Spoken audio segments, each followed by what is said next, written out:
আপনি কি কখনো ভেবেছেন যে একটি ছোট্ট ভুল, এক মুহূর্তের অহংকার কিভাবে কারো পুরো জীবন বদলে দিতে পারে?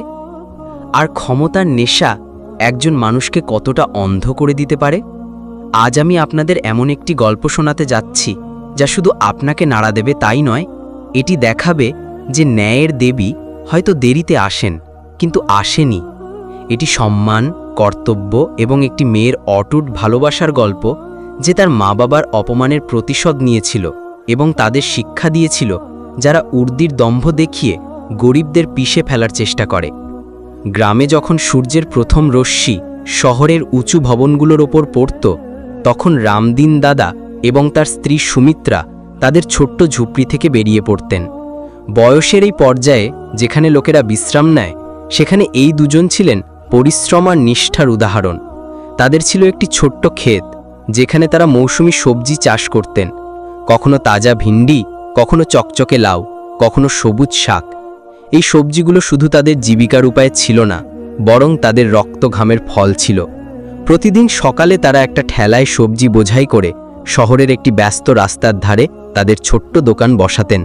তাদের সবজির সতেজতা এবং মিষ্টি কথার কারণে গ্রাহকরা তাদের কাছে আকৃষ্ট হতেন। শহরের ব্যস্ত জীবনে রামদিন দাদা এবং সুমিত্রা দাদি ছিলেন শান্ত স্বভাবের মানুষ। লোকেরা তাদের কাছে শুধু সবজি কিনতে আসতেন না, দুটো মিষ্টি কথা বলতেও আসতেন। তাদের জীবন ছিল সাধারণ, কিন্তু তাতে সন্তুষ্টি এবং আত্মসম্মানে ভরা ছিল। তাদের একমাত্র মেয়ে সরিতা তাদের থেকে দূরে একটি বড় শহরে পড়াশোনা করছিল। সরিতা তার পড়াশোনায় সবসময় প্রথম স্থান অধিকার করেছিল এবং তার মা বাবা তার জন্য খুব গর্বিত ছিলেন। তারা প্রায়ই তাদের ছোট্ট দোকানে বসে সরিতার কথা বলতেন, তার ভবিষ্যতের স্বপ্ন দেখতেন। তাদের আশা ছিল যে সরিতা একদিন কিছু বড় কাজ করবে এবং তাদের নাম উজ্জ্বল করবে। তারা জানতেন না যে তাদের মেয়ে ইতিমধ্যে অনেক বড় কিছু করে ফেলেছে এবং তার পরিচয় একদিন তাদের ঢাল হয়ে দাঁড়াবে। একদিন যখন দুপুরের রোদ তার তীব্রতায় ছিল এবং রাস্তায় গ্রাহকদের ভিড় ছিল, তখন একটি কালো মাহিন্দ্রা বলেরো, যার গায়ে পুলিশের লোগো ছিল, দ্রুত তাদের দোকানের কাছে এসে থামল। গাড়ি থেকে একজন দম্ভপূর্ণ পুলিশ ইন্সপেক্টর নামলেন, যার নাম ছিল ধর্মবীর সিং। ধর্মবীর তার এলাকায় তার নিষ্ঠুরতা এবং অহংকারের জন্য কুখ্যাত ছিলেন। তিনি আশেপাশের দোকানদারদের ওপর তার আধিপত্য বজায় রাখতে প্রায়ই বল প্রয়োগ করতেন। তার মুখে সবসময় একটা রুক্ষ ভাব থাকত, যা তার দম্ভকে প্রকাশ করত। আজও তিনি রাগে লাল ছিলেন। তিনি এসেই আশেপাশের দোকানদারদের ধমক দিতে শুরু করলেন। সরে যাও সবাই এখান থেকে, তোমরা রাস্তা আটকে রেখেছ, ট্রাফিক জ্যাম হচ্ছে। তার কণ্ঠ এত জোরে ছিল যে আশেপাশের লোকেরা ভয়ে কুঁকড়ে গেল। রামদিন দাদা এবং সুমিত্রা দাদি তখন তাদের সবজি সাজিয়ে রাখছিলেন। তখন ধর্মবীরের নজর পড়ল রামদিন দাদার ছোট্ট দোকানের ওপর। একজন বৃদ্ধ তার কথা উপেক্ষা করছে দেখে তার রাগ আরও বেড়ে গেল। ওই বুড়ো, কানে শোনা যায় না নাকি? বললাম এখান থেকে সরে যাও, ধর্মবীর প্রায় চিৎকার করে বললেন। রামদিন দাদা ধীরে মাথা তুললেন। তার কণ্ঠে সামান্য ইতস্তত ভাব ছিল। সাহেব, আমরা তো সবসময় এখানে বসি, কাউকে কোনো অসুবিধা হয় না। এটা শুনে ধর্মবীরের রাগ আরও বেড়ে গেল।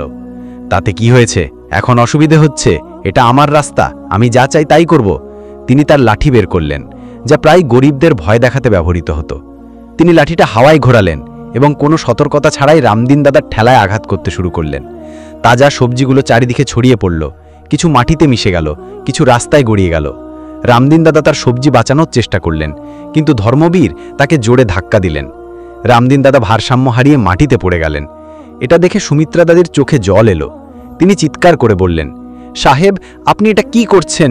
এটা আমাদের পরিশ্রম, আমরা বুড়ো মানুষ, কোথায় যাব? সুমিত্রা দাদি ধর্মবীরের হাত ধরার চেষ্টা করলেন, কিন্তু তিনিও তাকে ধাক্কা দিলেন। এরপর ধর্মবীর তার লাঠি তুললেন এবং রামদিন দাদার উপর বেশ কয়েকটি আঘাত করলেন। রামদিন দাদা ব্যথায় কাতরাতে লাগলেন, তার হাত পায়ে চোট লাগল। আশেপাশের দোকানদার এবং পথচারীরা এসব দেখছিল, কিন্তু ধর্মবীরের ভয় কেউ সামনে আসার সাহস করছিল না।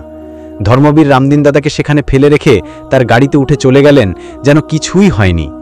রামদিন দাদা ব্যথায় কষ্ট পাচ্ছিলেন আর সুমিত্রা দাদি তার পাশে বসে কাঁদছিলেন। তারা কোনো রকমে রামদিন দাদাকে তুলে বাড়ি নিয়ে গেলেন। তাদের মনে একটাই প্রশ্ন ছিল, তাদের কি ভুল ছিল? তারা কখনো কারোর ক্ষতি করেনি, তাহলে তাদের সঙ্গে এমন কেন হলো? এই ঘটনা তাদের মনে গভীর ক্ষত রেখে গিয়েছিল। রামদিন দাদা সিদ্ধান্ত নিলেন যে তারা আর কখনো সেই জায়গায় দোকান বসাবেন না, যত অসুবিধেই হোক না কেন। তাদের আত্মসম্মান ভেঙে গিয়েছিল এবং তাদের চোখে এখন ব্যথার সঙ্গে এক গভীর বিষণ্ণতাও ছিল। সরিতা, তাদের মেয়ে, শহর থেকে দূরে একটি গুরুত্বপূর্ণ জেলায় সহকারী পুলিশ সুপার হিসাবে নিযুক্ত ছিলেন। তিনি একজন তীক্ষ্ণ এবং সৎ অফিসার হিসাবে পরিচিত ছিলেন। তিনি তার পড়াশোনায় সবসময় শ্রেষ্ঠত্ব অর্জন করেছিলেন এবং ইউপিএসসি পরীক্ষায় উচ্চ র্যাঙ্ক অর্জন করেছিলেন। তার লক্ষ্য ছিল সবসময় সমাজে পরিবর্তন আনা এবং অন্যায়ের বিরুদ্ধে দাঁড়ানো। তিনি প্রায়ই তার মা বাবার সঙ্গে ফোনে কথা বলতেন, কিন্তু গত কয়েকদিন ধরে তার ফোন আসছিল না, কারণ তিনি একটি বড় এবং সংবেদনশীল মামলায় ব্যস্ত ছিলেন। এক সন্ধ্যায় যখন সরিতা ক্লান্ত হয়ে ডিউটি থেকে বাড়ি ফিরলেন, তখন তিনি তার বাড়ির নম্বর থেকে একটি কল দেখলেন। এটা তার কাকা ছিলেন। তিনি ইতস্তত করে সরিতাকে পুরো ঘটনা জানালেন।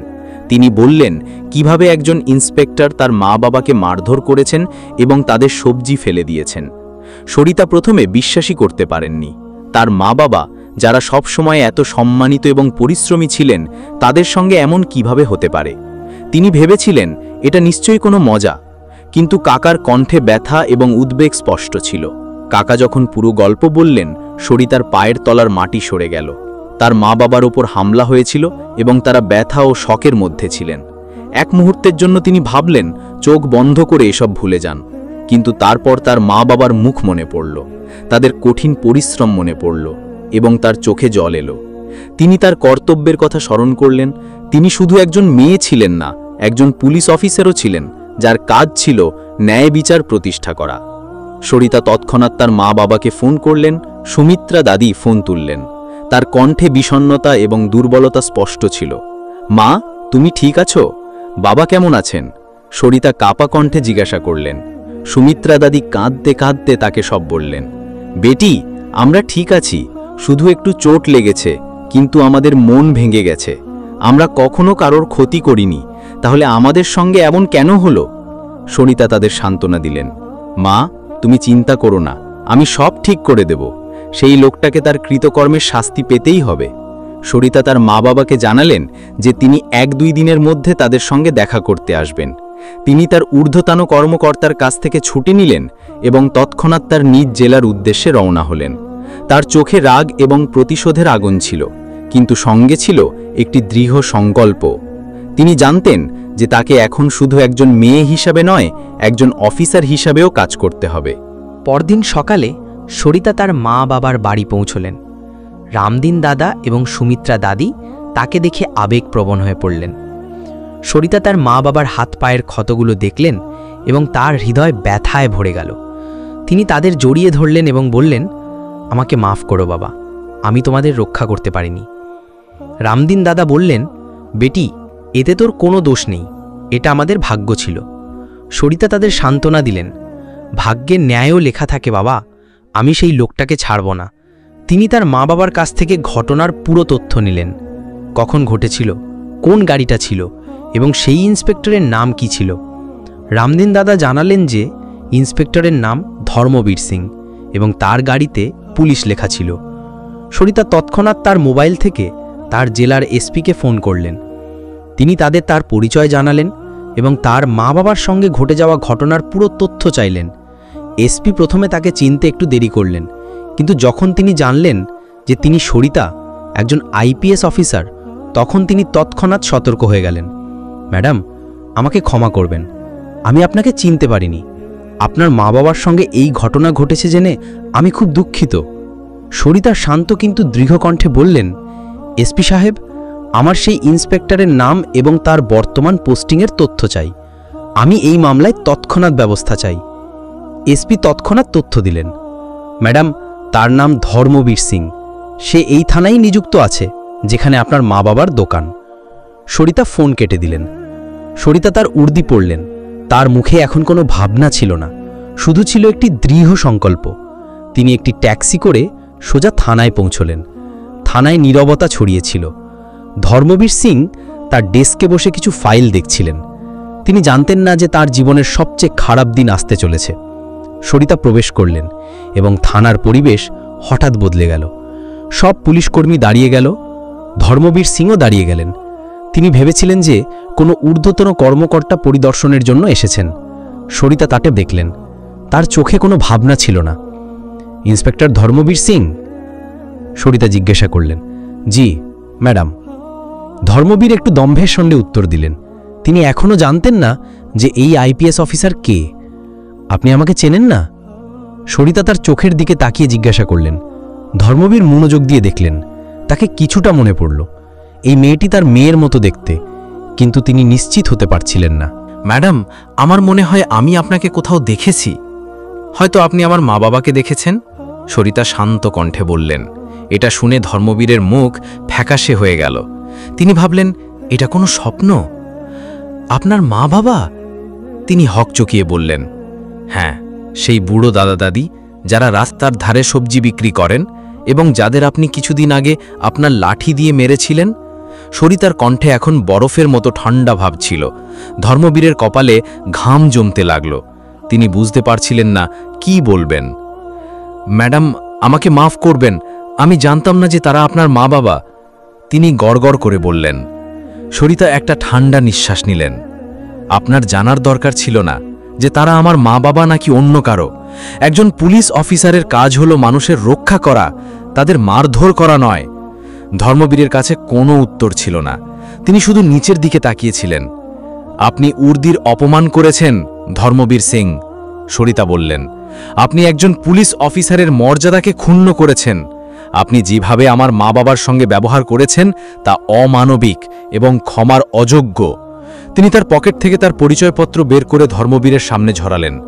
আমি আইপিএস সরিতা, সহকারী পুলিশ সুপারিনটেন্ডেন্ট। পুরো থানায় নীরবতা ছড়িয়ে গেল। ধর্মবীরের অবস্থা শোচনীয় হয়ে গেল।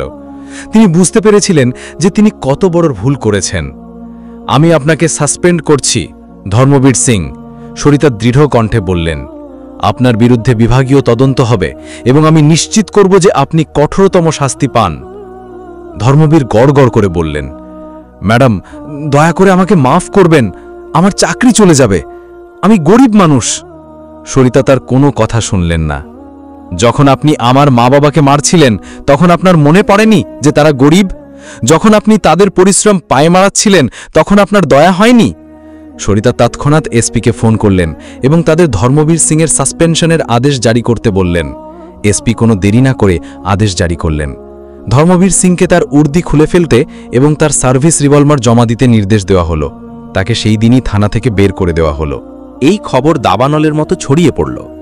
আশেপাশের দোকানদার এবং শহরের লোকেরা যখন জানলেন যে সেই দারোগা যিনি রামদিন দাদা এবং সুমিত্রা দাদিকে মারধর করেছিলেন তাকে সাসপেন্ড করা হয়েছে, তখন তাদের মধ্যে খুশির হাওয়া বয়ে গেল। তারা সরিতার সাহসিকতা এবং ন্যায়ের জন্য তার লড়াইয়ের প্রশংসা করলেন। রামদিন দাদা এবং সুমিত্রা দাদিও জেনে সন্তুষ্ট হলেন যে তাদের সঙ্গে হওয়া অন্যায়ের প্রতিশোধ নেওয়া হয়েছে। সরিতা তার মা বাবার সঙ্গে কয়েকদিন কাটালেন। তিনি তাদের সান্ত্বনা দিলেন এবং জানালেন যে তারা এখন নিরাপদ। তিনি তাদের আবার সবজি বিক্রি শুরু করতে উৎসাহিত করলেন এবং এবার নিশ্চিত করলেন যে তাদের কেউ বিরক্ত করবে না। তিনি স্থানীয় পুলিশকে কঠোর নির্দেশ দিলেন যে তারা সব ছোট দোকানদারদের নিরাপত্তা দেবে এবং কাউকে তাদের সঙ্গে দুর্ব্যবহার করতে দেবে না। ধর্মবীর সিংয়ের বিরুদ্ধে বিভাগীয় তদন্ত হলো, তাকে চাকরি থেকে বরখাস্ত করা হলো এবং তার বিরুদ্ধে ফৌজদারি মামলাও দায়ের করা হলো। তিনি তার কৃতকর্মের শাস্তি পেলেন এবং তার ভুলের জন্য অনুতপ্ত হলেন, কিন্তু ততক্ষণে অনেক দেরি হয়ে গিয়েছিল। এই গল্প শুধু একজন ইন্সপেক্টরের সাসপেনশনের নয়, বরং এটি ন্যায়ের জয় এবং একটি মেয়ের তার মা বাবার প্রতি অটুট ভালোবাসার গল্প। এই গল্প প্রমাণ করে যে ক্ষমতার অপব্যবহার কখনো সফল হয় না এবং শেষ পর্যন্ত সত্য এবং সততার জয় হয়। রামদিন দাদা এবং সুমিত্রা দাদি আবার তাদের দোকান শুরু করলেন এবং এবার তাদের মুখে আগের চেয়েও বেশি উজ্জ্বলতা ছিল। তাদের আর কোনো ভয় ছিল না, কারণ তারা জানতেন যে তাদের মেয়ে সরিতা তাদের ঢাল হয়ে দাঁড়িয়েছে। আর শহরের লোকেরাও এখন রামদিন দাদা এবং সুমিত্রা দাদিকে শুধু সবজি বিক্রেতা হিসেবে নয়, ন্যায়ের একটি উদাহরণ হিসেবে দেখত। এই ঘটনা একটি গুরুত্বপূর্ণ শিক্ষা হয়ে দাঁড়ালো যে উর্দির সম্মান তখনই হয় যখন তা সঠিকভাবে পড়া হয় এবং মানুষের সেবাই একজন পুলিশ অফিসারের সবচেয়ে বড় কর্তব্য। তো বন্ধুরা, আপনাদের এই গল্প কেমন লাগলো? যদি ভালো লেগে থাকে তাহলে দয়া করে আমাদের চ্যানেল ট্রু স্পার্ককে সাবস্ক্রাইব করুন এবং ভিডিওটিকে একটি লাইক দিন। এতে আমাদের উৎসাহ আরও বাড়বে। ধন্যবাদ।